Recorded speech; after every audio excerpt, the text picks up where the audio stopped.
I am so excited about this next video. I went into the shop with my husband where I filmed him doing his beginning blacksmithing class for RUM. RUM is the Royal University of the Midrealm. I will have a link below for that. Due to time constraints within the RUM schedule, I think his class had to be limited, so this is the full video footage of his class. But before we get started, make sure to select thumbs up that you like the video. If you have questions at all during the video, please post them in the comments below. And as always, please click subscribe to be updated when new videos come out. Now, on to his blacksmithing class. Hi, I'm Reinhold von Glier. Welcome to the shop. So, you want to be a blacksmith? It's great. It's a wonderful trade. It's the king of trades. You should probably know what you're getting into. We're going to talk about that today.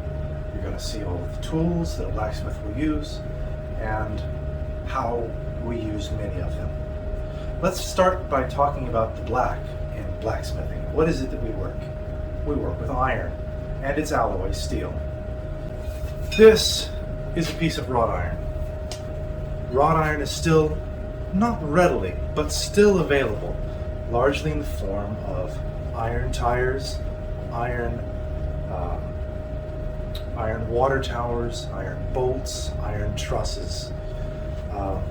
It has become a collector's item. It was the most commonly worked metal in world history at one point, and now it's something that you buy for collector's value. It's beautiful material. It's a joy to work with. But it has a very interesting structure that's very different than the structure of steels. The reason why is, let's come over to the blackboard. Wrought iron is constructed in a bloomery furnace. A bloomery furnace is a vertical format furnace in which layers of charcoal and iron are layered back and forth and then fired.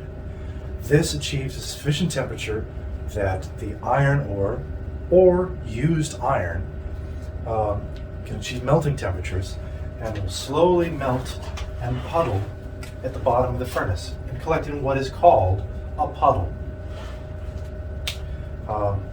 This puddle will grow. It will be composed of iron, molten silica, carbon. That's usually the big three. And it will create this lumpen mass that is called a bloom. The bloom is then taken out and then forged, usually with wooden hammers on a wooden stump, to consolidate the bloom so that as little iron as possible is lost. It's very labor intensive, and what happens, what this creates is a consolidated iron material that has a number of striations in it. You can actually see. Don't know how well you can see this, but right in here, there is a black line in the middle of the rust, and you can see striations in the rust. At least I hope you can see that. What's happening on a macro level is that there are bands of iron, bands of silica, bands of high carbon steel, other bands of iron, other bands of silica. And what this creates is a material that has a great deal of depth and beauty. So we will use it today as a decorative material. But what this caused in antiquity was a material that was very red short. So you worked it as hot as possible. And that wasn't a particular problem because the silica inside of it acted as its own flux. So when you were welding wrought iron, you did not need flux. Flux is a material that we will put on iron or steel to prevent oxidation that would otherwise prevent forge welding. So wrought iron is self-fluxing, and especially in the British tradition, they work dry. They do not use flux. precisely because of the characteristics of wrought iron. To work dry with steel takes quite a bit of skill. But so that's what wrought iron is. It is a layered steel.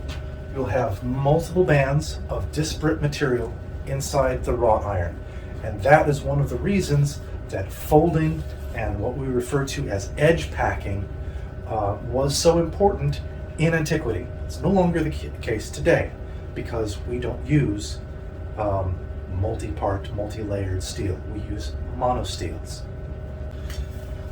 First example of monosteel is mild steel. Now, in our heads, we think of mild steel as being roughly analogous to iron. It's not. Mild steel typically has below 15 points of carbon. Actually, I should probably start talking about what carbon does.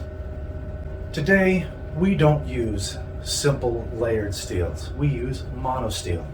A monosteel is a metal that has been poured into a puddle, into a true puddle, and then poured into ingots that are then worked and refined. So the structure of the steel comes from one single piece, and its crystalline structure can grow as one unit. In antiquity, they had monosteels. We call them crucible steels. They called them woots at the time. A crucible steel is a steel that has been refined from a bloom and is then broken up and placed into a crucible for further refinement. The crucible will achieve the melting temperature of steel, or melting temperature of iron, and the iron will then melt out of its bloom form. It'll be like tiny little cakes, almost like rice cakes, and it'll turn into a puddle. And the impurities, the silica and the carbon, the silica will float on the top, and it will be caught usually in pieces of glass that will be as a cap to the bloom. But the carbon will diffuse throughout the bloom in an interesting process called carbon migration. And what happens to carbon in steel, iron has a hexagonal formation.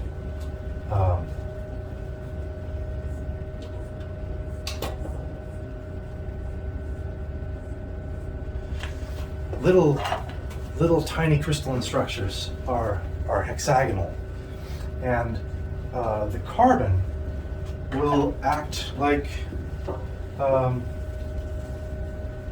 little ball bearings inside this hexagonal lattice. And so the more little balls of carbon fall inside that crystalline matrix, the more rigid the matrix will become, right? Because if you don't have any fillers inside your hexagonal matrix, it can bend. It can be very, very malleable. And in fact, wrought iron is very, very malleable. Not just because it has the silica lubricant between its layers, but because it's almost pure iron, and thus is very ductile. But by introducing carbon, and carbon will migrate through the steel, you can mix it in by layering the steel and rewelding, drawing out, stacking, rewelding, in the process that we most closely associate with pattern welding or the forging of a katana. That was how all multi-layered steels were worked in antiquity. And the carbon will either mix in or it will actually diffuse, because the carbon is trying to achieve, I think it's homeostasis.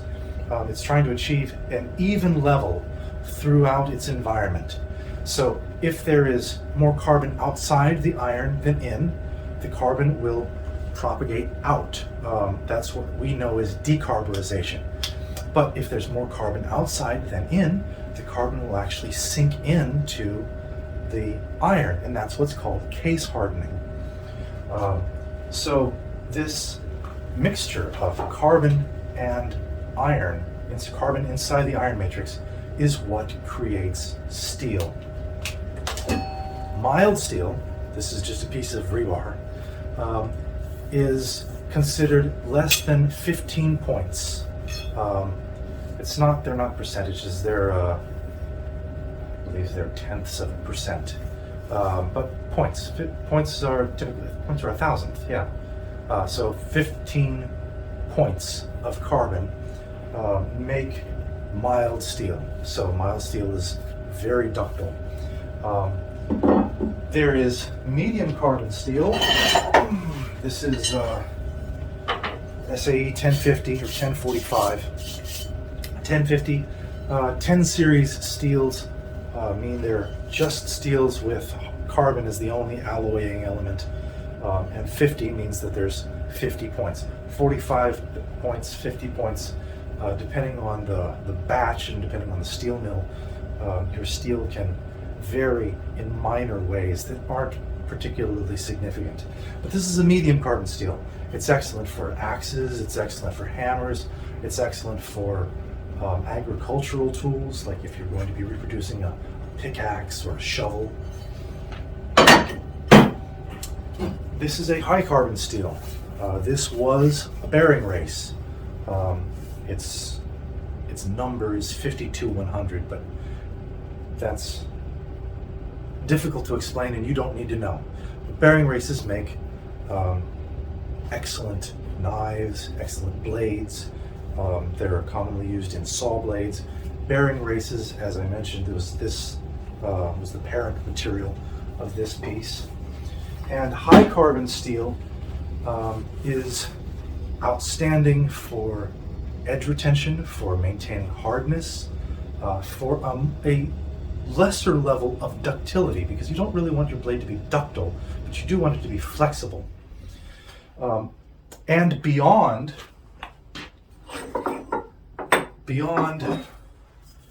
100 points of carbon, you're into percentages of carbon, you will wind up with cast iron. Cast iron was known in the period of our recreation. In the 16th century, the English were creating cast iron cannons, and they were actually binding them with brass wire, brass and wrought iron wire to increase the resilience of the otherwise brittle cannon. We don't want to work with cast iron. You can actually make wrought iron out of cast iron. You can use the process of carbon diffusion by breaking your cast iron into little wafers and stacking it between pieces of wrought iron and baking it over time. The carbon will diffuse out of the cast iron and into the wrought iron, and you can make steel that way. It's a very long and laborious way of doing it, but you absolutely can. Let's see, what else do I need to tell you about? High alloy steels like stainless or tool steel, rather than just the interplay of carbon and iron, you have other alloying elements that have other functions, like manganese. Manganese is excellent for toughness. It also leads to a black color of the metal.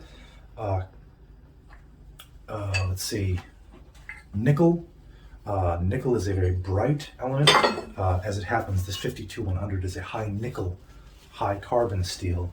But stainless steels are also very high in nickel. They're also typically high in chromium.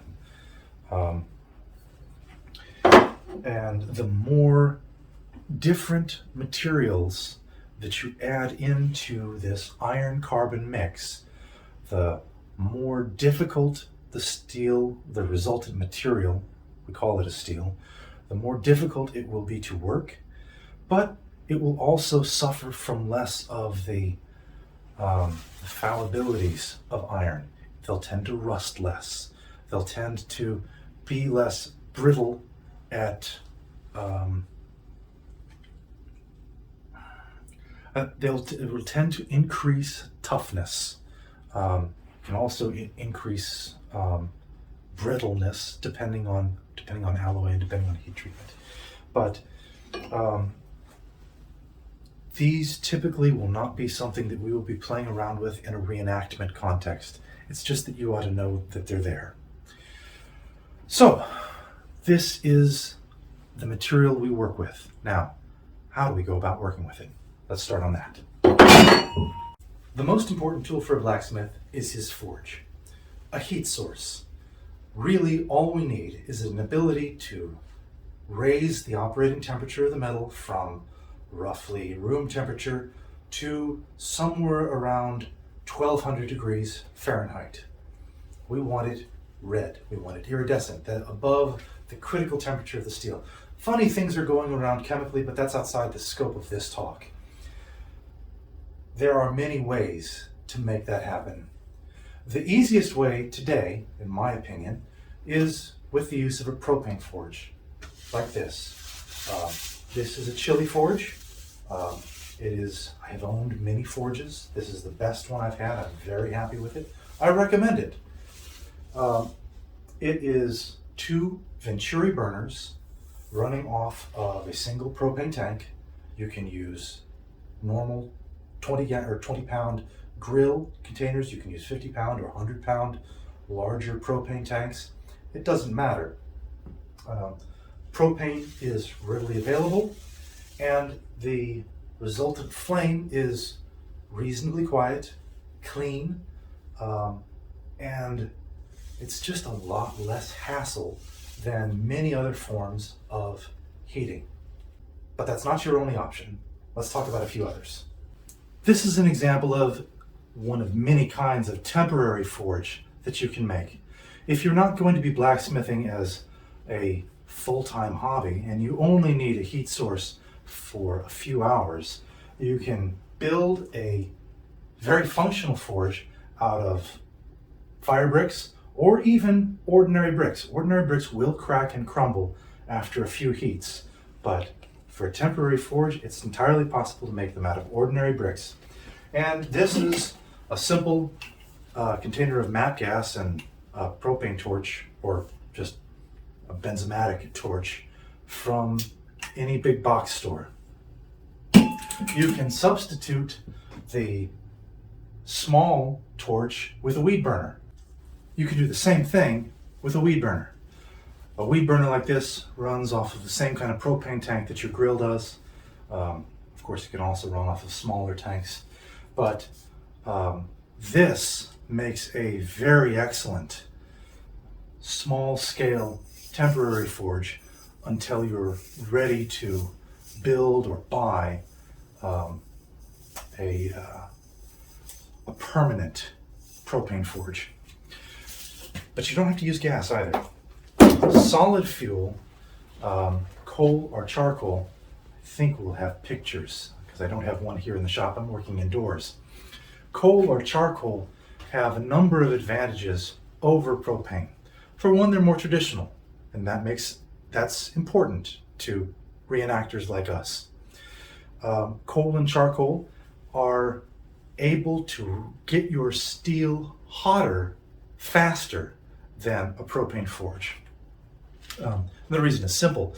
If you have a hairdryer that might blow at 200 degrees and you're blowing the air at your skin, or you have a hot iron that might be 200 degrees and it touches your skin, which will burn you faster.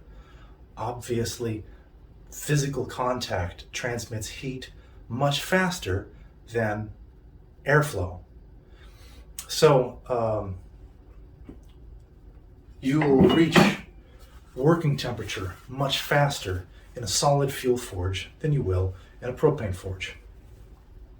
That can also be a downside because solid fuel forges are very able to reach the melting temperature of of your material and you burn your iron away, it will begin to spit and spark.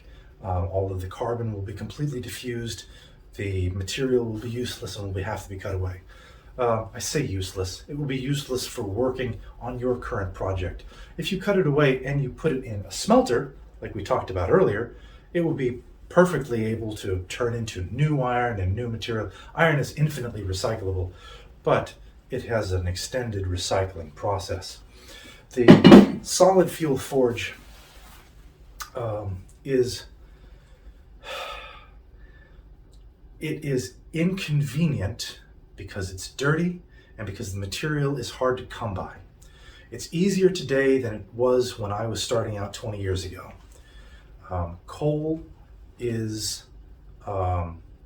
readily available through your local Abana chapter here in the Midwest, in Kentucky and Ohio. Our Abana chapter is SOFA, that's Southern Ohio Forge and Anvil, and at their branch locations and where they practice and teach classes, they'll almost always sell coal usually in 50-pound bags. And in big swap meets, it's easy to buy coal by the truckload if you want it. When I was starting out, it was an ordeal to buy coal because the only people who were selling it were people who supplied power plants, and blacksmiths were not on their radar as customers. But also, we have the ability to use charcoal. Charcoal and coal can be used interchangeably in a solid fuel forge.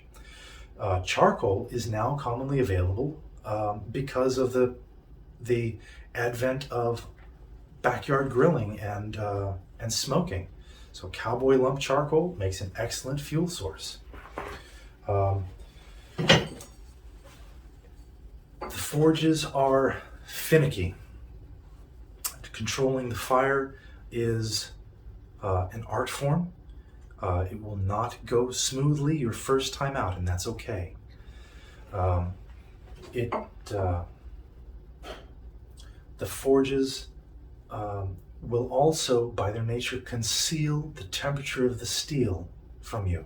You won't be able to see what the material is, or how hot the material is, because there will be fuel on top of it. You'll have to pull it out to look, and you'll, over time, gain the skill of just kind of knowing how hot your forge runs and how hot your material is going to be, how quickly. In the meantime, you're going to burn a lot of steel. That's just the way it is. Propane, you don't have that problem. Propane, it heats slower. But you can see how hot your steel is at every step of the way. Propane also burns in such a way that this is more technical than you may need, but the process of burning propane can actually introduce oxygen into a potential forge weld. So unless the weld is sealed by using like an arc welder to seal up the forge welding area, or by using significant amounts of flux, propane can actually cause a weld to fail. Now, that's really more of a theoretical problem than a practical problem, but I will say that I get welds to stick easier in solid fuel than I do in propane, but I still use propane. There are a few other options, like the induction forge. You may have seen videos about induction forges. They are electrical devices that use a magnetic field to impart energy directly into, I'm not sure if it has to be iron and steel. I think you can use it in brass as well, but certainly only in a metal. It uses just a couple of coiled hoops, and you pass your metal through and it gets to working temperature very quickly. This is an amazing technology. I actually played around with it a few years ago, but it is finicky and you need a background in electronics But if you have that, it's a fantastic option for the home forge because there's no fire risk. You can work in the basement perfectly safely. Well, you will have very hot iron and steel around, but as long as you can deal with that safely, like if dropping a piece of iron or steel on the concrete floor is no great risk, but having a giant ball of fire in your forge, potentially burning your rafters, might be. So induction forge is great for a home shop. It's very safe, but it requires quite a bit of specialist knowledge in order to get it up and running. The last thing I have to say about forges is their size and design requirements. Propane forges are sized for a specific size of material. This one can handle about 6 inches width, about 4 inches in height. The actual size of the workpiece, you would want at least an inch of clearance almost all the way around, so that the convection of the forge still has, so that the forge still has a chance to perform convection and circulate that heat. There is no perfect forge. I myself fell down the rabbit hole of trying to design the perfect forge that would do everything that I wanted it to do. And I spent years chasing after a bad idea. You don't want a perfect forge. You want perfect forges. You want a forge that will easily do most of the things that you're going to be doing. And then you'll have several other forges that will do specialty operations that you're only going to do once in a while. For me, the chili forge, the 2-burner chili forge, does 90%, maybe 95% of everything I want to do. For larger projects, I have a different propane forge called an access forge. It's more commonly used among farriers. I have a solid fuel forge at home. Actually, I have a couple of them. I rarely use them, but one of the benefits of solid fuel forges is that large, unusually sized workpieces are much easier to accommodate in a flat, the flat bed of a solid fuel forge. And you can move your workpiece around very easily on top of your heat source. One thing that solid fuel forges aren't very good at is bringing to heat large objects, like a billet of Damascus steel, or what will be pattern welded steel. So you need to think about the design requirements, and please do not chase after perfection. It's just not going to happen. You can get pretty close, but as a beginner, you won't know what close looks like. So don't make my mistake.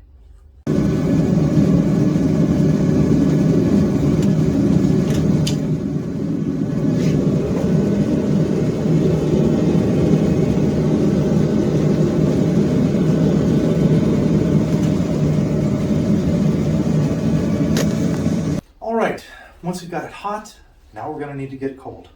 Now, of course, you can simply take hot steel, lay it on the anvil, or lay it on the ground, and it will cool down in the air. In fact, some steels quench in the air, but it's a little more complex than that. Simply to handle the steel again, we're going to want to get it cold, but also interesting things happen when there is carbon present in the iron matrix of the steel, that steels can take on different characteristics. They actually have different names, like martensite and bainite, that form when steel is above a certain temperature, above the critical temperature. When steel is above the critical temperature and is cooled to below about 400 degrees, in certain time periods, different forms, different crystalline structures of steel can form. And this can be very useful. For instance, almost all blades are made out of martensite. So quenching the steel is kind of a big deal, and you'll need to do it. Even if you only have a home shop, you will need a quench tank, just like this. Quench tanks are most traditionally simple wooden barrels. Wooden barrels are a little hard to come by these days. So in welding shops, quench tanks are usually steel buckets that are almost always emptied every day. But that's because many people are using the slack tub or quench tank, the slack tub, are using them multiple times a day, and the steel becomes, or not steel, the water becomes contaminated very, very quickly. For me, I've decided that a plastic bucket is the best option, provided that you stick in a solid bottom. I use a piece of aluminum plate that I've cut out to fit the shape of the bottom of my tank so I don't accidentally melt through it. I've probably melted through 5 or 6 over the years. But I find that a plastic container is just easier to deal with than using a galvanized trash can or welding up a dedicated quench tank. You can use a simple 5-gallon bucket. Again, I would really recommend taking the time to cut out a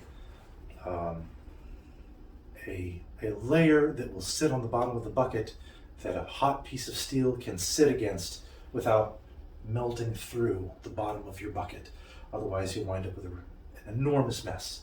Ask me how I know. But water is an acceptable quenchant for many kinds of steels. We talked about the medium carbon steel.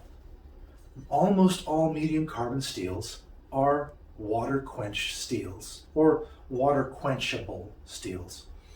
The quenchant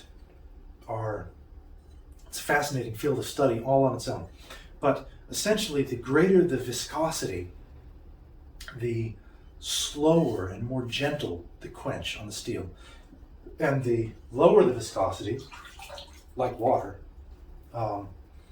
Water is not very viscous, especially compared to oil. Oil is much more viscous. The lower the viscosity, the faster and harder the quench will be. Essentially, the steel is in flux. It's not entirely true. The crystalline structure is relaxed at high temperatures, and at low temperatures, it seizes up. And if you make that change very, very quickly, it induces a lot of brittleness into the steel, which can be what you want because brittleness is going to go hand in hand with hardness, and you can relax that later on through tempering. But some steels, like tool steels, like certain high carbon steels, most high carbon steels, find a water quench, especially a cold water quench, very, very jarring, very overly stressful, and they'll crack. You'll take again, this happened to me. I didn't know any better. I'd spent ages and ages forging out a gladius, and I quenched it into cold water, and I heard a ting, and that was the steel stress fracturing. That's what happened. I didn't see it. It didn't shatter into pieces, but there were these little lines on the steel that I hadn't noticed before, and when I tempered it, they became very, very obvious, and I could shatter it in my hands. And so water is not an appropriate quenchant for everything that you want to do. The Japanese used water for everything, even for quenching katanas, but they made a hot brine. They added salt to the water, or you just used seawater, but brought it up to not to boiling, but to very warm, about bath water temperature. And they would quench in warm brine. And they would have a very aggressive quench because it is very viscous. But it was not quite so aggressive because the salt water added a little bit more viscosity. So it was a little bit slower of a quench, just a little. And the higher temperature of the quenchant made it so that it was not as aggressive. The difference between quenching a 1500 degree piece of steel in 60 degree water is different than a 1500 degree piece of steel into 180 degree water. So brine is a good way to have a more gentle quenchant if you're restricted to water. We're not restricted to water as a quenchant. We can also use oil. This is my quench tank full of, it's called a fast quench oil. The quenchant that you will have heard of is Parks 50. Parks 50 is a fast quench oil. It is the oil that is most similar to water. So if you have water quench steels, and there are water quenching high carbon steels, and you put them in Parks 50, it will be as if they were quenched in water, but it will have the gentleness of an oil quench. I don't actually use Parks, I use Quench, but quenchants are readily available, especially now with the advent of the popularity of bladesmithing, probably thanks to Forged in Fire. But professional quenchants are readily available now, whereas they weren't ages ago. Everybody who's been in the bladesmithing world for a little while has heard of Parks 50, and they'll think that Parks 50 is the quenchant that they ought to get regardless of the steel that they use. It's not necessarily so. There are fast quench oils, there are medium quench oils, and they pair with fast quench and medium quench steels. Parks AAA is the medium quench offering from Parks, but Houghton and Quaker State and Parks all make different quenchants that are very available, but they are kind of expensive. And way back when, they were not available at all, at least not for the little guy. And so for oil quenchants, every backyard blacksmith has been tempted to use used motor oil. It's free. It's readily available. Can you use it? Of course you can. Is it good? No, not really. Used motor oil will be very viscous. It will be more viscous than any steel requires. It will be dirty, it'll be smoky. The fumes will not be good to breathe in, but then there's a lot of things that blacksmiths do that aren't good to breathe in. So, some perspective, there are cult of safety types who will say that quenching with used motor oil is as good as having a death wish. That's ridiculous. Nevertheless, it's not a good quenchant. The best quenchant for the backyard blacksmith of the old timer was transmission fluid. Transmission fluid is much less viscous than motor oil. It had a detergent property that kept the steel reasonably clean in the quench. It was a good thing. If you just needed to make one knife, if you're only going to make one knife, getting a little bit of transmission fluid certainly wouldn't be the worst option. It'd still even be a good option, but with the ease and availability, like you can buy Parks 50 on Amazon. It's not, the world has changed. It's not like how it used to be. So there's really no need to use the old-fashioned methods anymore. But, having some perspective on where we came from is an art. Our perspective as reenactors goes way farther back into the Middle Ages. And what were people quenching with then? They were quenching into water, they were quenching into urine, they were quenching into wax. We have better options now, and we should take advantage of them. But if you're getting into the craft, you will hear old-timers, and they will talk about things like using transmission fluid.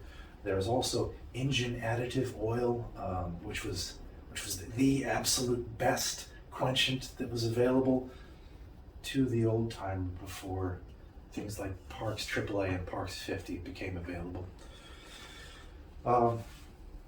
So, we've gotten it hot, we've gotten it cold. Let's talk about how we work it. All right, now we're over at the anvil and we're going to talk about types of hammers, and then later on how to hammer. Blacksmith will have several varieties of hammers. The blacksmith will have several hammers. Each one has a slightly different purpose. The hammer that will be most familiar to most of us is the simple, humble ball peen. The peen is the back side of the opposite side of the hammer face. A ball peen is a hammer face and a ball-shaped face. And I have a piece of clay over here because it'll very clearly show the hammer impressions and what each type of hammer will do to the steel. Having a piece of clay is actually very good as practice for the operations that you're going to perform later on a piece of hot steel. So a hammer will make simple impressions just like this. While the ball face, you can see that the same heaviness of hand, the same weight of your blows will create larger, deeper dimples than simply hammering in with the face. And that can be good for texturing, for riveting. Most riveting today is done with a ball peen hammer.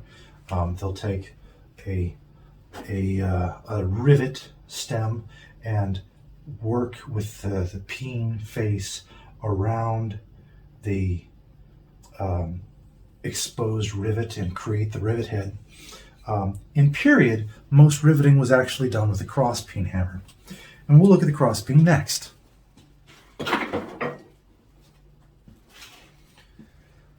Here's a cross peen hammer that I made, actually. It is more or less in the French pattern, just because of the thickness of the peen and where it's located and how it orients with the face. And a cross peen, of course, does the same function on its face, but the peen will move the metal in a single direction, just like this. So this peen is moving the metal against, you will move it perpendicular to the direction of the peen. A cross peen will move the metal up and down as far as the hammer's orientation is concerned, while a straight peen will move it side to side. And that's very useful for moving the metal around on our work pieces. The cross peen is probably the most common hammer to blacksmiths. It will be the hammer that you most commonly use.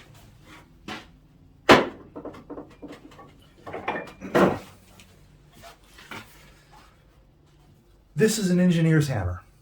It is just a hammer. It has two faces. That's not particularly useful for a blacksmith, but it is the hammer configuration that allows the heaviest hammer in a given size.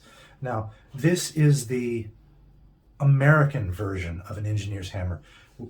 In America, it is almost universal that hammer faces are octagonal. That means that there's no corner to gouge into any material. In Europe, however, there are engineer's hammers which are completely square. Well, not square, they're rectangular. But these cubic faces do have corners which will dig in, but they are heavier and more compact than their American counterparts. So if you have a lot of metal to move, it may be useful to have an engineer's hammer on hand. This is what's called a drill hammer. A drill hammer because it was originally used for hammering a rock drill. and the steel shank was there so that if you missed on your rock drill, you didn't break off your wooden hammerhead against the big bar of steel that you were hammering against. Now, steel shanks on blacksmith's hammers are controversial. There are people who will say that a steel shank will transmit all of the shock into your hand and you'll blow out your arm. I don't think so. For one, we're hammering onto a soft and malleable material. We're hammering onto hot steel. That is much more gentle to hammer against than hammering onto a hard material like a drill. But there's also something else going on, and that is hammering technique. Many beginning blacksmiths start out with a hammer stroke like this. It's almost all in the elbow. They do this because they're not confident enough in their hammer control to risk a full-armed blow without marring the steel or marring what they're working on. So they'll fall into the habit of doing this, and that's actually very damaging biomechanically. Working primarily off your elbow is a way to blow out your elbow, and your results will be inferior, and when you get good enough to compensate for your bad technique, by then your elbow will go, and then you'll have to give it up. But proper hammering technique comes from the shoulder and back. You're working like this. There's almost no stress on your arm as the hammer's coming down. All of the stress is on the upstroke, and you're letting the hammer do the work, merely guiding where the hammer will go. So, as we said earlier, steel shanks are controversial. I've been using steel shanks for almost 10 years now, and I have no elbow stress or strain whatsoever because I've focused on proper technique of using full arm blows, using my back, using my shoulder to raise the hammer and not fling the hammer down. If you need to fling the hammer down, what you actually need is a heavier hammer. And so a blacksmith will naturally wind up with several hammer weights. This is a 4-pound hammer. I use it for almost everything. I previously used a 3-pound hammer as my primary hammer.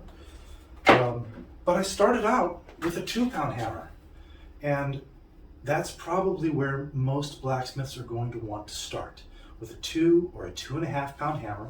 It'll probably have a wooden handle, and you'll break your wooden handle several times, and you'll decide yourself if it's worthwhile to buy hammer handle replacements or to make your hammer handle replacements, or to switch over to something like a fiberglass handle or a steel shank handle.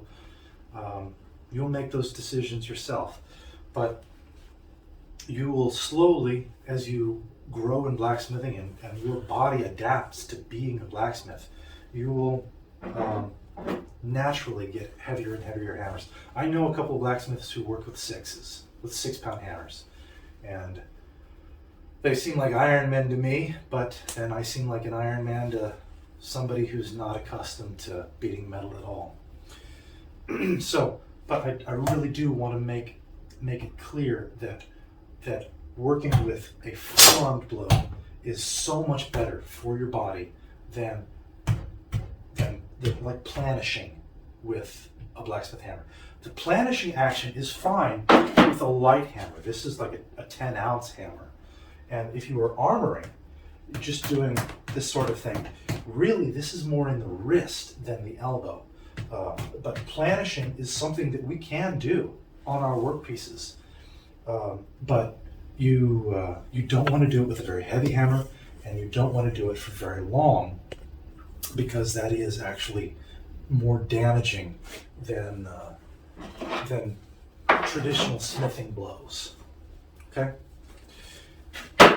Let's talk about what we smith on. Hi again, we're back at the anvil. There are a few varieties of hammers that I forgot to talk about. And one is a non-marring hammer. This is a brass hammer, and when working on cold material, brass will not mar the steel, but it will impart the energy of the hammer blow, and you'll get the bending or distortion that you need to work that cold item. A brass hammer, however, will mar hot steel. So in order to prevent your delicate work from being marred, even if you need to change its shape, you can use a wooden hammer or a maul or a mallet in order to move hot steel. Of course, your hammer will begin to char, but that's okay. In a blacksmith shop, a wooden item is essentially consumable, but it does the job very, very well. So if you had a workpiece that you had chased, or you had carved, or you had chiseled, or you had done decorative punch work on, and you didn't want that beautiful surface destroyed because it was in the wrong shape, you can use a wooden hammer and bring it into the correct shape, and you'll leave your surface finish intact. Another type of hammer that we should talk about is a sledgehammer. A sledgehammer is important in a blacksmith shop if you have friends, or if you have the correct work holding tools in place. This is a striking hammer that I made. A striking hammer will have a slightly shorter handle than a traditional sledgehammer. Of course, you can use a traditional sledgehammer. You just choke up a little bit. The stance of a striker will be to hold the head, or hold the handle a little bit below the head, and you'll use blows much like this. So you will not stand and do a full arm blow as you would if you were driving a stake or using an axe. It's much more controlled. So you're going to have a stance like this, and you'll typically follow the direction of the lead smith who's holding the tongs and using a one-handed hammer. But if you're working with your friends, you may get your friend to just hold your workpiece while you go to work with the sledgehammer. And that's a great way to move material until you get a power-assisted forging tool. Now we can talk about anvils.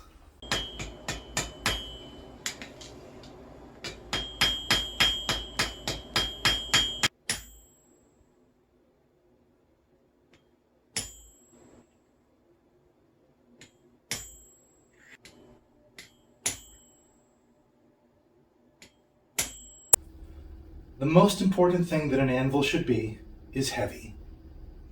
An anvil does not need to be indestructible. It does not need to be particularly hard. It needs to be heavy. All of the things being equal, the anvil should be the heaviest tool in your shop. It's best is if you can get your anvil to be as heavy as you possibly can and still move it. It's even better if you have tools that can move heavy equipment and it's heavy enough that you can't move it. That's a great anvil. It's very understandable if, as a beginning smith, you don't have a 500-pound object in your shop. But you should be bending your mind in that direction when you think about what anvils you might get in the future, or might make in the future, or how you would mount them. So, from the top down, this is a piece of railroad track, obviously. Railroad track is a wonderful starting anvil. Railroad track is a borderline medium to high carbon steel. It's very tough. It's work hardened almost always on the top. The top is asymmetrical. This side is more rounded while this side is sharp, and that can be a good thing as you learn to work on an anvil. Having a side with a rounded, or one soft side and one sharp corner that can be useful, and it's good to learn to work around. Railroad track is reasonably heavy. This is probably, 25 to 30 pounds, this size piece. It's also an excellent starting point for the construction of your own anvil. If you know how to weld, we'll talk about welders later, it can be an excellent jumping off point. And there's some videos that I'll recommend later on where you can look for people who've made their own anvils. This is a mild steel offcut. This is 8-inch diameter round. This also makes an excellent anvil. No, the face is not indestructible. The face is not hardened at all. Nevertheless, it is much harder than hot steel. So with routine maintenance and grinding and dressing of the face, you can have a beautiful face, or you can have a textured face on work that you intend to further finish with files or grinders. But it is very heavy. This is, I'd say, the better part of 50 pounds. Of the two, if you had the choice, I would pick this one. This is a Russian cast anvil. I think it is a misnomer to call it cast iron. When they were brought into the United States, they were labeled as cast iron, but they're really not. They're really a semi-steel. But even if it was cast iron, it would be superior to the previous two because it has the virtue of being 110 pounds. It's 50 kilograms.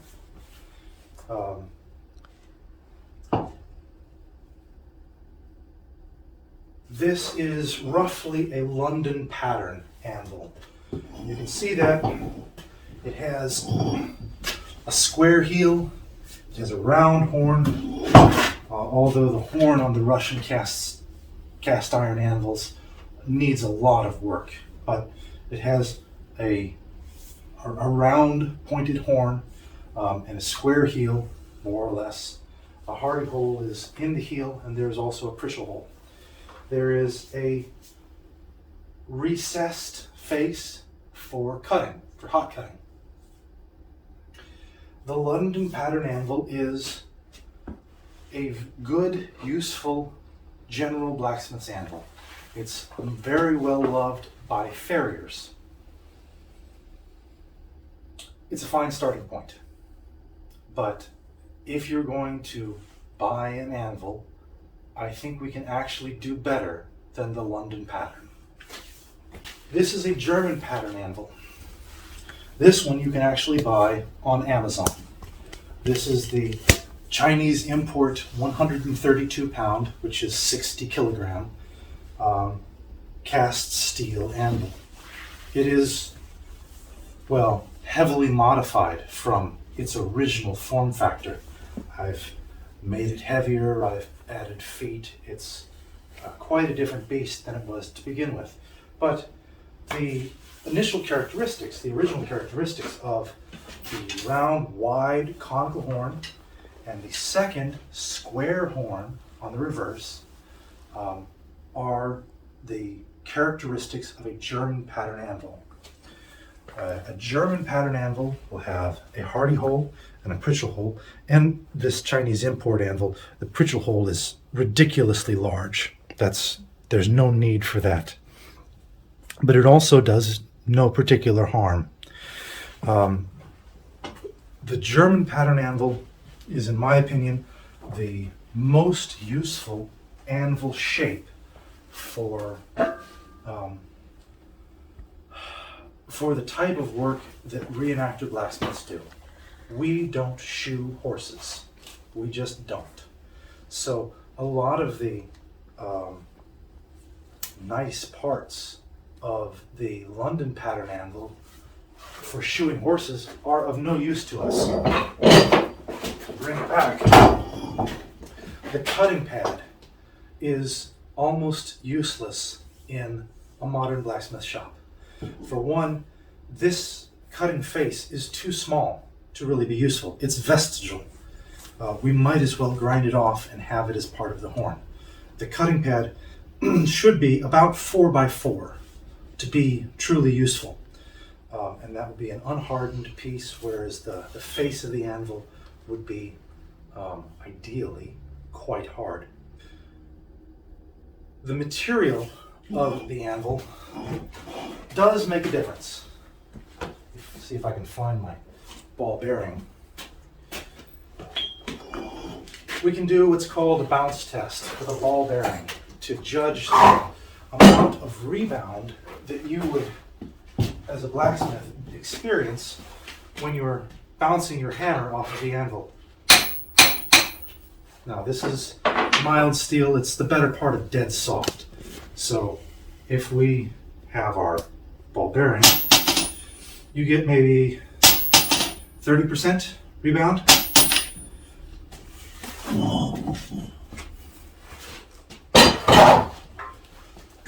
The Russian anvil, a little better, maybe 50%, certainly above 40, 45 to 50%, which is why this is definitely not cast iron. It is instead of semi-steel.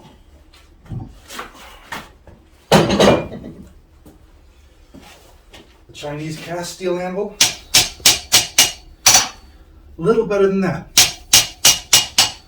Not up into the 60 to 80% range that you get off of, well, you know, what is that, 75? There might be soft spots, or there might just be rust on my ball bearing. It's good. It's a lively anvil. In fact, I would say that these series of Amazon anvils are the best dollar for pound bargain out on the market since the popularity of smithing began to explode. So I really recommend them. Regardless, the material of the anvil does make a difference, but it is not as important as the pure weight of the anvil. Grizzly was selling 300-pound cast iron anvils a few years ago, and they were fantastic because they were 300-pound anvils. The relation of the anvil needs to be sized to the weight of the work and the weight of the hammer. If you are doing work with a 10-ounce hammer and 1 pound of work, then a 50-pound anvil would really be okay. You need there's a ratio actually. If you add the weight of the hammer and the workpiece together, your anvil must be at least 10 times heavier than the two combined. 15 to 20 times heavier is actually quite a lot better. So when you are working with a 4-pound hammer, your anvil must be at least 40 pounds, or the anvil is simply going to jump as you work on it. It will bounce against it, whatever is holding it down. And if you begin working with a striker, then the anvil will almost undoubtedly fall off of its mounting, and it will be unusable under that heavy of a hammer. That's why I say that the anvil's weight is its most important feature. There are a lot of tool snobs. Do not be deceived by them. They'll call cast iron anvils anvil-shaped objects, and in a very dismissive way. I started on a cast iron anvil myself. I used it for almost 10 years. I did some outstanding work on it, much better than many of the work of many tool snobs. There are smiths in Africa who today use rocks as anvils, and they're doing better work than any of us here. The forge work exhibited by African smiths is actually quite astounding. So don't let yourself be pulled into a rabbit hole of looking for something shaped like an anvil that is of like high carbon steel, and wind up with a smaller anvil because of it. You want the heaviest anvil that you can come up with. If you were using a piece of railroad track, like I said, this is probably 25 pounds. But what is underneath it? And how did you hold it down? If you hold it down on just a piece of a couple 4x4s nailed together, and you hold it down with plumber's tape strapping, well, you've maybe added 5 to 10 pounds to the overall weight. If you anchor it down to a giant tree stump that itself weighs 30 pounds, well, then you've doubled the weight of your anvil. If you mount it down with anchor bolts set in a piece of cast concrete, well, then you may have tripled or quadrupled the weight of your anvil.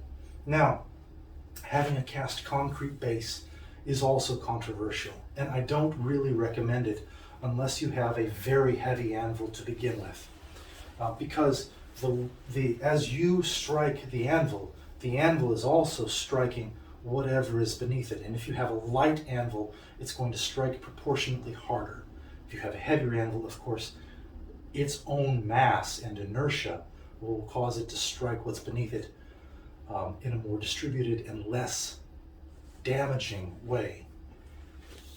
But if you had a wooden core right beneath your anvil and cast concrete around it, that's something to think about. And you really need to, because again, the most important feature of an anvil is its weight.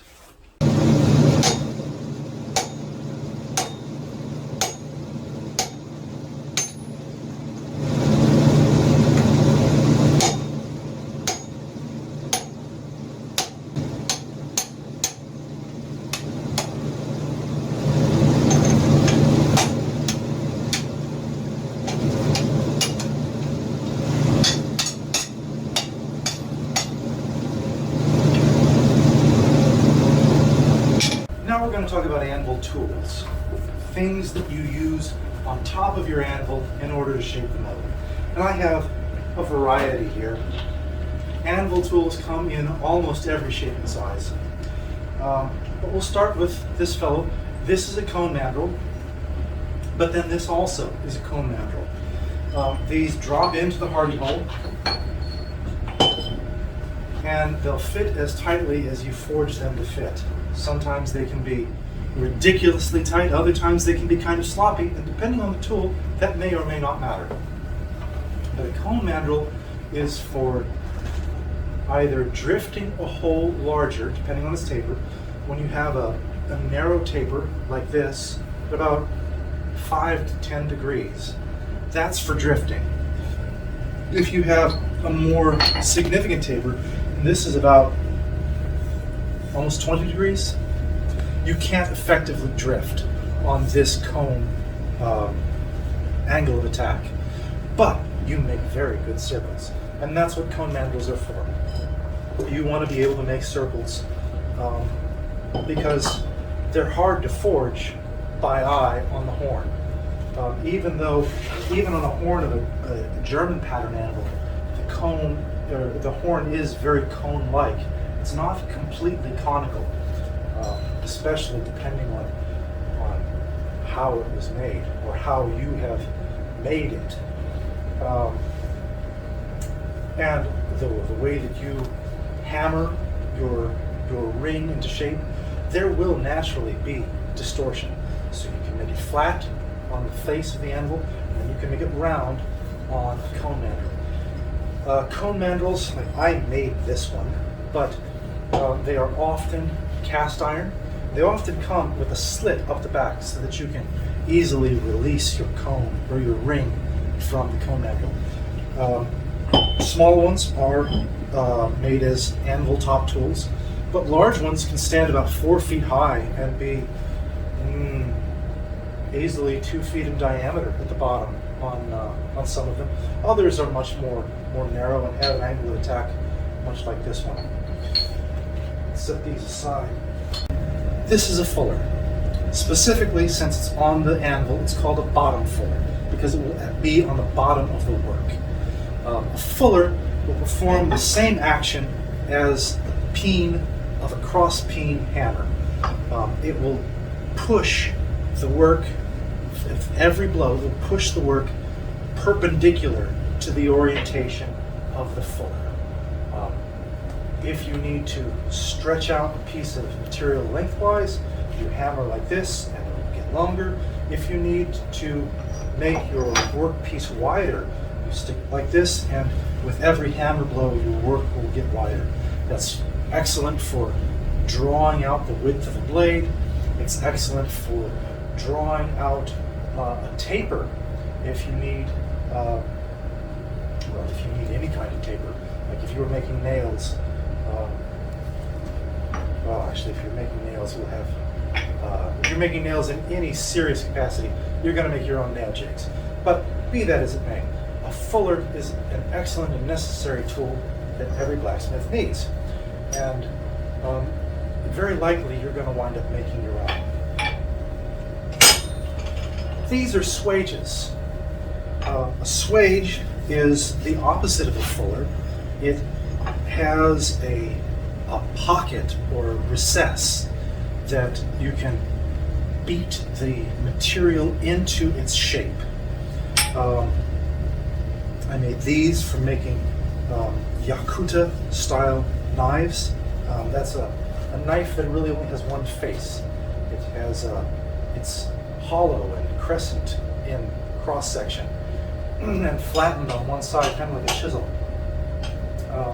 This is a V-block swage for folding or creating sharp corners or creating triangular cross-section material.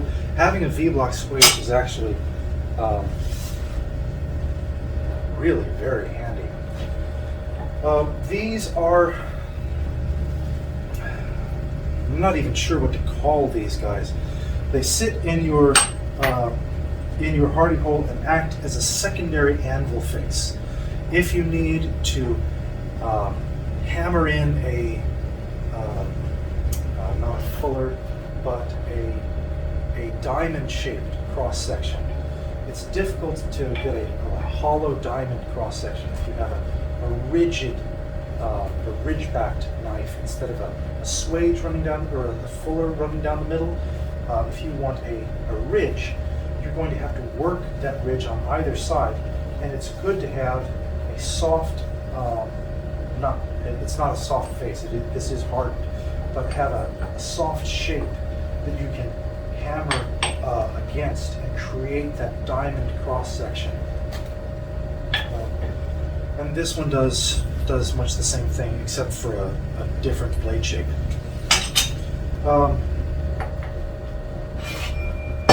Your top tools can be their own anvils.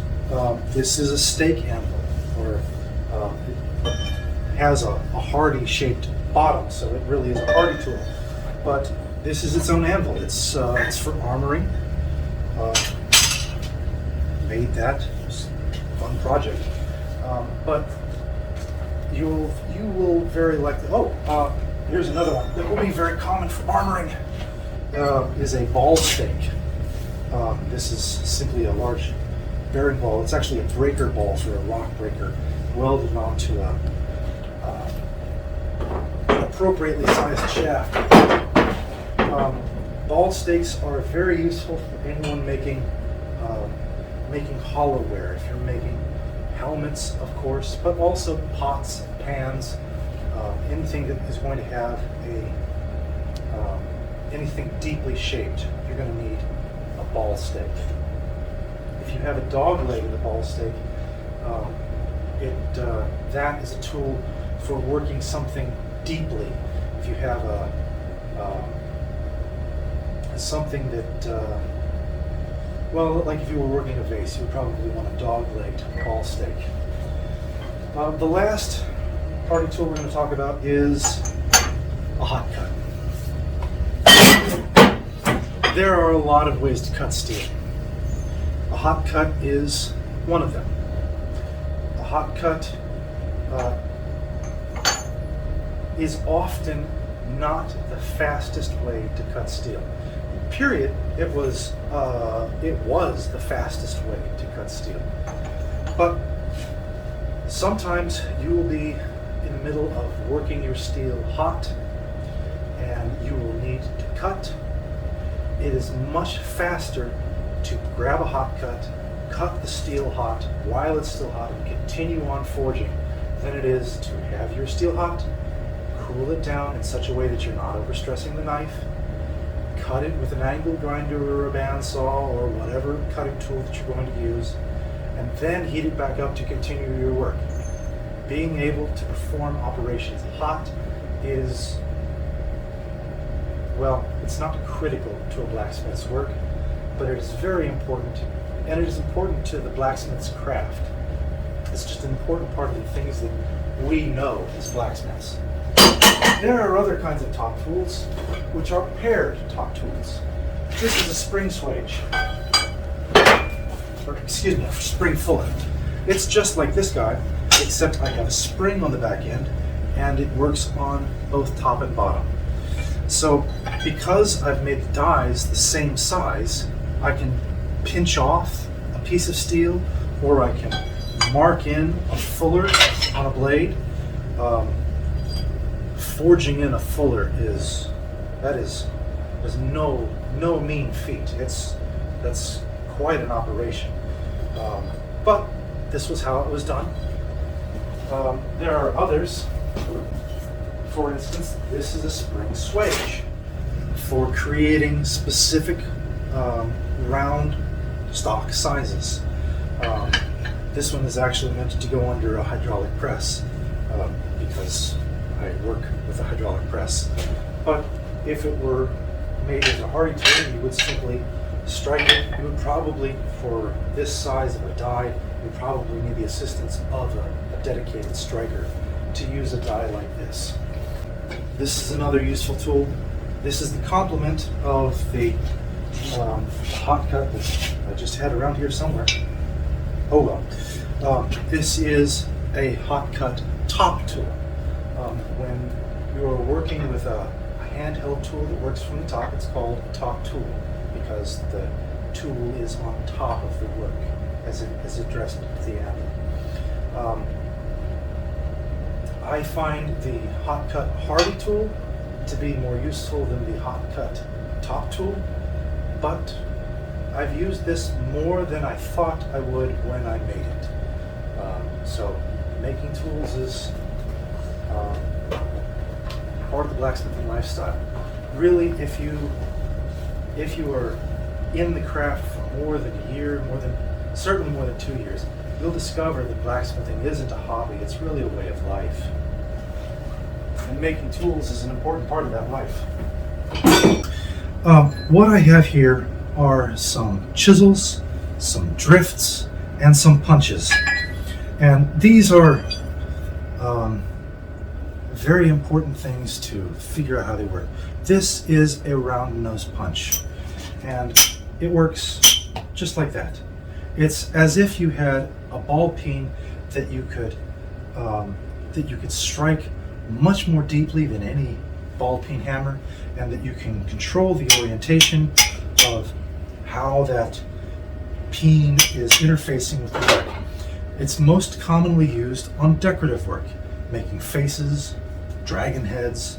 A round nose punch is primarily a decorative tool, but it's also a practical tool because you will find times where you need to get into a corner where you've previously been working, and you need to clean it up before you begin your white work, which is file and grinder work, taking the black to white. Round nose punch. This is a slotting punch. A slotting punch is similar to a slotting chisel in that it's going to make a hole in the work. But a punch, when you punch steel, you make the shape of the punch deformed in the steel, whereas a chisel will make a slit and push the metal to either side. The punch is really punching a plug down into the steel, and they work in similar ways, but a punch is actually easier to use and to make a knockout. So if you're going to make a round hole, you can either slit and drift or punch and drift. And they're 6 of one, half dozen of the other to a certain extent.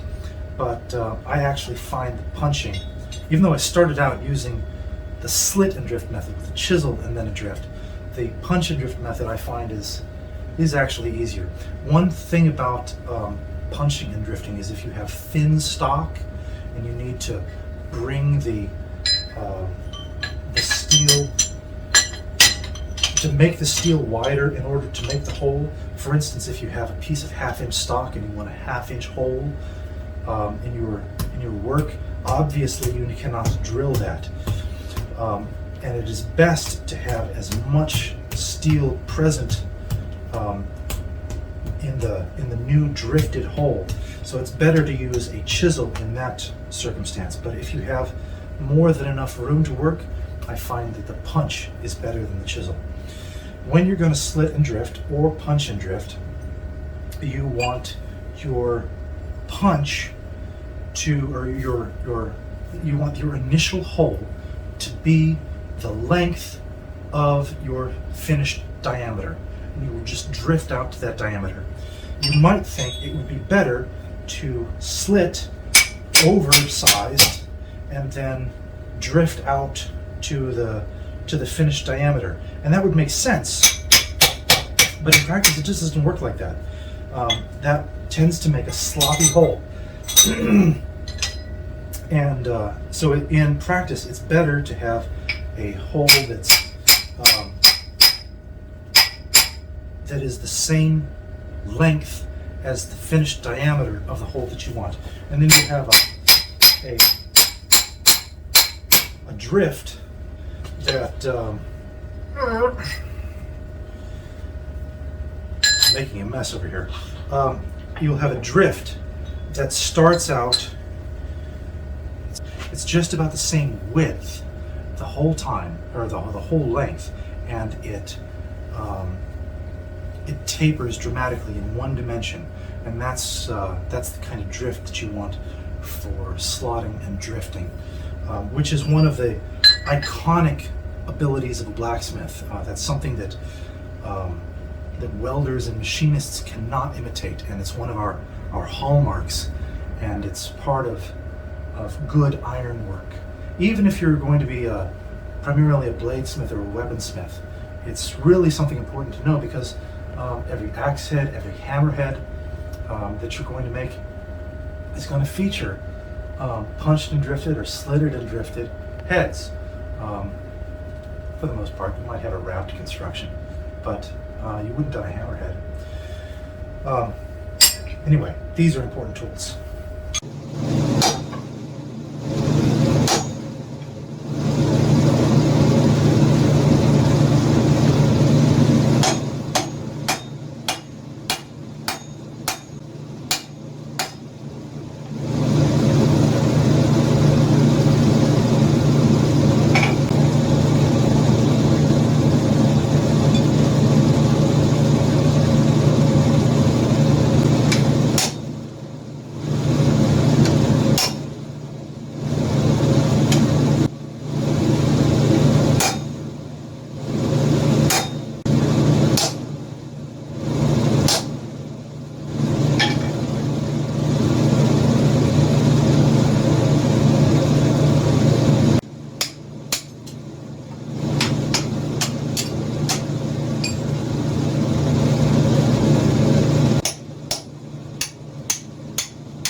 about work holding. Vises. Vises are very important in the blacksmith shop because you're not going to be doing everything with a hammer and anvil. You just won't. We have this romantic idea that everything is forged out just with the hammer and just with the anvil, but really probably 60 to 80% of a blacksmith's work is white work or cold work. You want to do as much in the forge and on the anvil as possible, because every minute of hot work saves 3 to 6 minutes of cold work. So it really is important. But the cold work is how you take a rough forging and turn it into a usable tool or a work of art. This is an engineer's vise or a machinist's vise. You've all seen vises like this. They're run on a screw that runs through the vise. It holds things with parallel jaws, moves in one dimension, and you want it set so that you're working at a comfortable height about chest level. You want the top of the vise to be right about at the bottom of your right about at your solar plexus. And that's a good height for sawing and for filing. It's not a good height for beating against. If you had work that you were trying to forge against, you would find it was way too high. That's because there are two different heights of vises in a blacksmith shop. The one for finished work is filing height right at about a little above the elbow, a little below the ribs. That's where you want to have your finished work vise mounted. But there's another one too. This is a blacksmith's vise.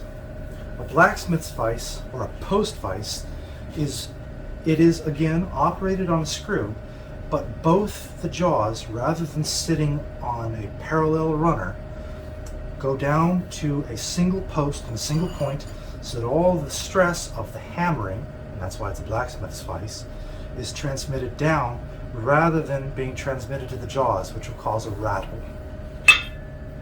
So a blacksmith's vise, if I were going to take this workpiece and either forge it out with a hand hammer or have a sledgehammer to continue working, I have the blacksmith's vise mounted much lower. It's mounted right at about the height of an anvil. And anvil height, the best rule of thumb for anvil height is to have your arms held at your side, closed fist, and your knuckles should brush the anvil top. A blacksmith's vise can be an inch or two higher. That doesn't matter much. But you are going to be working, you're going to be addressing the workpiece with the intention of beating against it. So your blacksmith's vise will be quite a bit lower, about 10 inches lower than your engineer's vise or your finished work vise. It is possible to have a blacksmith's vise mounted at finished work height. In fact, many blacksmith's vise that you can buy are made to sit at that height. And that's not wrong. It's just they were intended for different use. If they were intended for doing sculptural work, it's very likely that they were raised up because you wouldn't be using heavy blows on that particular vise. But let's say you have a blacksmith's vise that is made for sitting higher than where you intend to have it mounted. It's okay to modify an antique tool. It's a tool. It's okay to cut it off so that it suits your use. Just make sure that you've done it in such a way that a future smith can modify it himself to suit his use. That's okay. The critical thing about vises, whether they're blacksmith's vises or engineer's vises or machinist's vises, is that they be mounted securely, because you're going to be putting a tremendous amount of energy into the workpiece. I have this one mounted on a striking anvil. A striking anvil is literally an anvil intended for use with a striker, because a striker will get a full-armed blow at a lower height than typical anvil height. You make a striker's anvil a bit lower, and they are to some extent sized to the height of the work that you expect to be doing. I know some hammer makers make their anvils even lower than this, about 4 inches lower, because they expect to be working on large sledgehammers. I do primarily weapon making, bladesmithing, so my work is, it has a lot less height to it, so I can work on a higher anvil. And this one worked very nicely for mounting my bladesmith's, or my blacksmith's vise. I will tell you that on a blacksmith's vise in particular, they're very strong in the downwards direction, they're very strong in the forwards and back direction. But as far as side to side, you can tear your mounting bracket. Even though this is made of 1/2-inch steel, you can spread it apart, spring it apart, tear it apart. Ask me how I know. I found that out firsthand. They're very strong in the orientation perpendicular to the jaws. They're very strong in the downward dimension, but as far as forces parallel to the jaws, they're very weak, and it would be better if you found a different way of holding your workpiece if you need to perform that operation. The final type of vise we're going to talk about is a knife maker's vise. Most vices hold things in a edge-up orientation, but for knife making, it's really good if we can do our draw filing or our hand sanding or other, even grinding, in a horizontal orientation. And that's kind of tough to come up with. This is simply a bodged together temporary knife maker's vise that I made. It's really simple. It's just two 2x4s, or rather a 2x4 and a 2x2 that I can hold in my engineer's vise, and a pair of vice grips holding my work down. But then I'm still at liberty to do my draw filing, or if I wanted to use a grinder or a hand sander or something like that. There are very nice knife maker's vices that you can make or that you can buy. I'll include a link to some videos that you can see of people making their own vices. There are traditional knife maker's vices, which are a staple, a very large staple, just a U-shaped piece of metal built into a bench, I suppose, and the work rest is just wedged up against that staple by the use of a wedge. Just a simple wooden wedge pounds against the back end of your work rest, and it holds your workpiece very tightly against that staple. And so you can do the exact same thing, and that's very, very old. That is a completely traditional, ancient, archaic piece of blacksmithing equipment. In fact, it is much older than either the blacksmith vise or the machinist vise. So if there was only one vise that you were going to use as a blacksmith, it would probably be the knife maker's vise. We've talked about work holding. We've talked about white work, bringing the black worked piece up into the white. And the primary tool that we have for that is the file. The file is ancient. It is truly archaic. The way that you make a file is simply with a piece of steel and a chisel. If you have a simple piece of steel or iron and you make a chisel strike into it, it will create a raised lip, which is quite sharp. And if you do that successively down the workpiece, you have a file. It may be primitive, but it is a file nonetheless. So files are the primary tool of whitework metal shaping. They are wonderful tools. They are the most underestimated tool. I think they are the most underestimated tool because they're the most used beyond their sell-by date tool that we have in the workshop, because files are consumables. They can be reconditioned. There are businesses still that recondition old files, but files are consumable, semi-disposable blacksmithing tools. They're cutting tools, and when they no longer cut well, they should be disposed of, and you get new ones. Most of us have a drawer full of files, many of which are many years and many projects old, and they no longer cut well. And we keep them because habit, for no other good reason.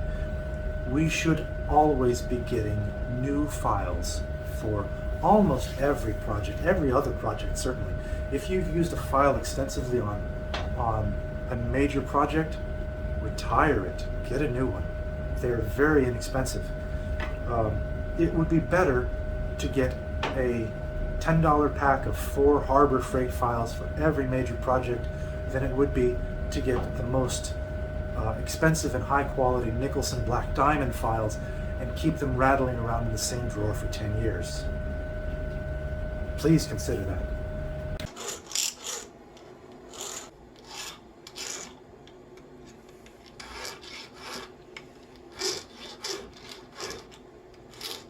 This is the 4.5-inch angle grinder. This is also the most versatile and powerful metalworking tool ever devised. It's certainly a handheld metalworking tool ever devised. If you are working with metal, you need this tool in your shop. No, it is not a medieval blacksmithing tool. But we are not medieval blacksmiths. We're not working in a guild. We don't have a team of men working with us. We don't have a shop that's been there since the Romans, with fixtures custom designed for projects that were hundreds of years old that can be pulled off the shelf at need. You need this tool. Put this on your Christmas list. It can grind, it can cut. If you have only one power tool in your shop, make it a 4.5-inch angle grinder. If you have two, make sure it's a 4.5-inch angle grinder and its big brother, the 8-inch. They are very, very useful, because even if you want to create a project in a perfectly authentic manner, and you don't want a grinder to touch it, you're still going to wind up making tools to make the workpiece. And those tools do not need to be made with the same diligence and authenticity. You're going to need a tool that can simply move metal and shape metal in an efficient manner. And that's what this is. This tool is called a portaband, a portable bandsaw. At one time, they were very expensive, very exclusive tools of metalworking equipment, but now they're sold at big box stores and they're very common. And honestly, I've had large industrial metal cutting pieces of metal cutting bandsaws, and the humble portaband will outcut almost all of them. A hacksaw is a period tool, but a hacksaw is very slow, and much like the 4.5-inch angle grinder, sometimes, especially when you are making up your tooling for the construction of custom dies, because many pieces of work will require custom fixtures, consider the portaband. Do consider it. They're not as expensive as they used to be, and they save so much time. Even if you hold them stick them in the vise and use them in a vertical format to cut off piece after piece for something that you're later going to use or later going to work in a perfectly authentic manner. Just the ability to cut quickly without that labor is tremendously useful. They're nicer to use than 4.5-inch angle grinders with the cutoff disc. They're more pleasant, and they can be more accurate as well. So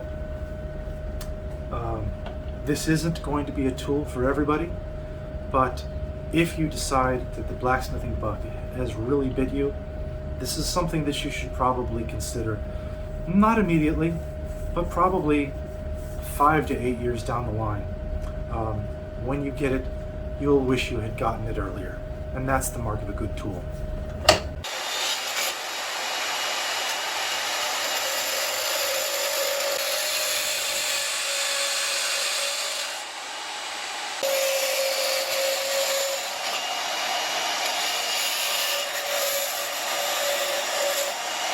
This is the queen of the bladesmith shop, the belt grinder. Specifically, a 2x72 belt grinder. There are many different configurations of belt grinder. There are many different configurations of grinder. But ultimately, if you're going to be making blades specifically, whether those are axe blades, knife blades, sword blades, halberd, or any other brightly and sharply shaped piece of metal, you're almost inevitably going to be drawn to the belt grinder. This is not where you need to start. I made a very great deal using nothing but the angle grinder and files, and you can too. But I'm telling you about the basics of the blacksmith's craft and the tools that you will probably aspire to accumulate along your path. And the belt grinder is one of those foremost power tools, one of the first major power tools that will be on your journey to acquire. Yes. The belt grinder can be configured in a number of different ways. Right now, we have a flat platen. The platen is the face against which you would push the workpiece and grind. A flat surface will produce, obviously, a flat or convex ground surface. Believe it or not, grinders are period tools. Obviously not when they're shaped like this, but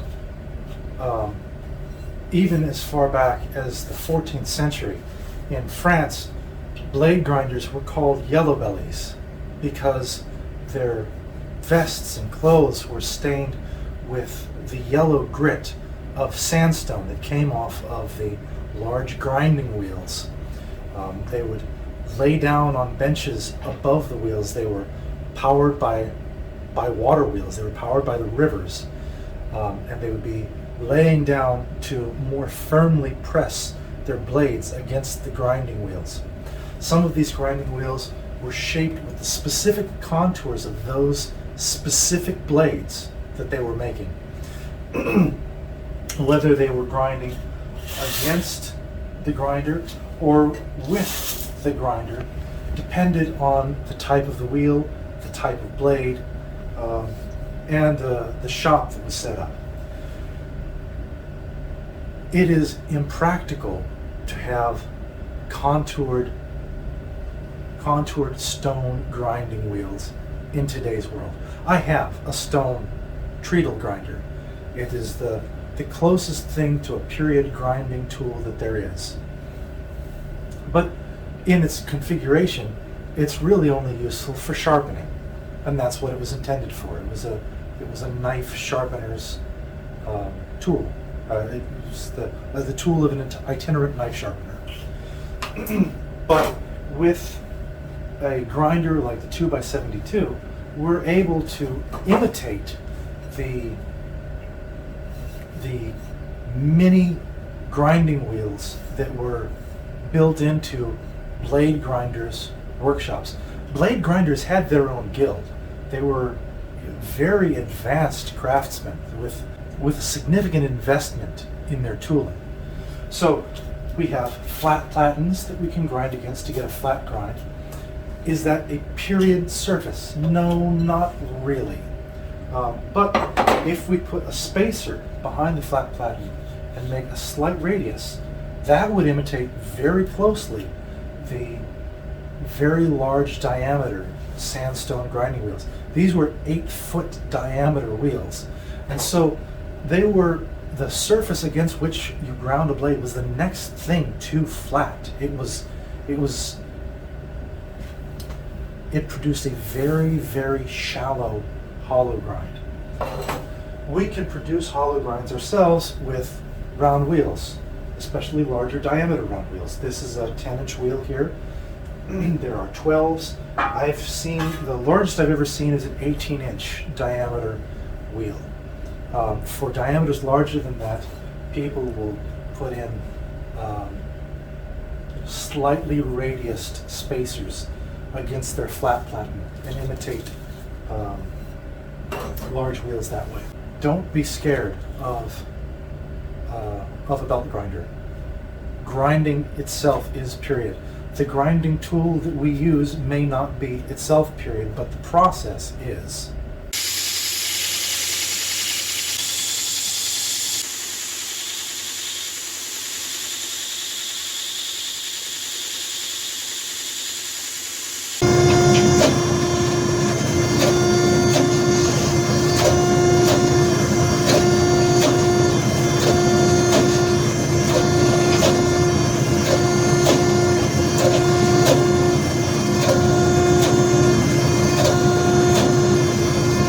Now we're going to talk about power-assisted forging.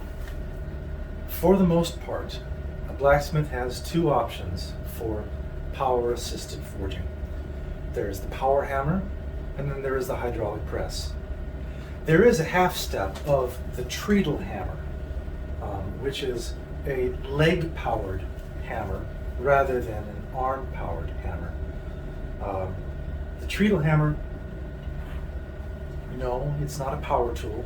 You would think it would be more authentic than either the power hammer or the hydraulic press. But in fact, treadle hammers were really pioneered in the 18th century. So they are, in fact, out of our period of study, at least in most places and for most applications. Power hammers, however, are perfectly period. The first power hammers in Europe were developed in the 14th century. Actually, it was really more like the end of the 13th century. They were water-powered. They were of the helve style, where it was essentially a giant sledgehammer running off of a cam and pounding onto a massive anvil. Sometimes it was actually a stone, or an anvil, an actual anvil placed on top of a stone. So, power hammers are perfectly period. Not in the configuration that you would buy, but their use is correct. The hydraulic press, of course, is not. The hydraulic press was developed in the early 1800s. It was made practical as a forging device by the late 1800s. Hammers and presses operate in two different ways. A hammer, well, we all know how a hammer works, with repeated impacts against an anvil. And so, if you have a hammer that is really undersized for the work, but you keep hammering away at it, it will do useful work on every strike. A press, however, will bottom out. It has a strict limit on how hard it can press. So if you press and it goes no further, it will not do any further work by keeping the pressure on it. You have to let go, take another bite, reheat the work. Whereas a power hammer, you can, even as the work begins to get cold, it will keep doing work. Less and less, but it will keep doing work. A hammer and press are important in a blacksmith's development because our experience as makers is primarily a solo experience. That is informed very much by our experience as Americans. We have an ideal of the solo craftsman. We work alone because there are no other people around us, or very few other people around us, who share our specific interest in making these archaic recreations. Our experience is not what the medieval experience was. In medieval blacksmithing, you would have never less than 3 workers in a shop. Very often you would have half a dozen, a dozen, dozens. Shops could be very large, especially in blacksmithing and bladesmithing centers, with hundreds of smiths under a single roof. If you look at depictions of blacksmiths, you will never see less than 3 smiths, the master, the journeyman, and apprentice, at the very least. And so the amount of work that could be done in a medieval smithy is going to be much greater than any one of us can achieve in a modern smithy without mechanical assistance. And so we have to make a decision, really a philosophical decision, on what work we want to pursue, or what our aims are. If we are process-oriented makers, or if we are results-oriented makers. As artisans in the society, our foremost calling is the beautification of the society. But right after that is the examination of the past through recreating its material culture. And we can do that in one of 2 ways. We can recreate the material culture of the past in the ways of the past, and do our experimental archaeology through the process of creation. That's one very good and legitimate way. But the other is in having made the object or material culture of the past, and then discovering what it was used for. And in that form of experimental archaeology, it is the result, not the process, that determines the quality of the archaeology that can be done. And so if we limit ourselves to the tools of the past, we are limiting the work that we can do because we do not share the experience of the past. We do not have a team of men who can come on demand and strike for us. So the size of the work that we can do is limited to approximately 3/4 inch square. I've worked 1 inch square by myself. I nearly gave myself a heart attack, and I swore I would never do it again. It is absolutely awful. If you can brace it in a blacksmith's vise and use a sledgehammer yourself, it's not so bad. But if you're using it with a hand hammer, good luck. It is a miserable experience, and I wouldn't wish it on anyone. However, if you use that same size stock under a hydraulic press or a power hammer, the work proceeds very easily, and you can begin to make the same kinds of fixtures and tools that our medieval ancestors made with powered assistance. They themselves had assistance. It was just manual assistance, the assistance of many other hands. Ultimately, the blacksmith's art is about imparting energy into the work, and we can do that with our own strength, with the strength of the tools that we can create, or with the strength that is given to us by the power grid that we've created. I say this to you, and I make this argument to you, because we are concerned with the authenticity of the things that we create. And it is limiting to a blacksmith to be so concerned with the authenticity of procedure without considering the authenticity of experience. Because were we able to have several friends who would come and assist us on demand, it would make perfect sense for us to limit ourselves to the tools that the ancients used. But if that cannot be the case, and it often cannot, then I think it is much better to pursue the results that they pursued with the tools that we have available to us. That concludes my tour of the blacksmith shop. Thank you very much.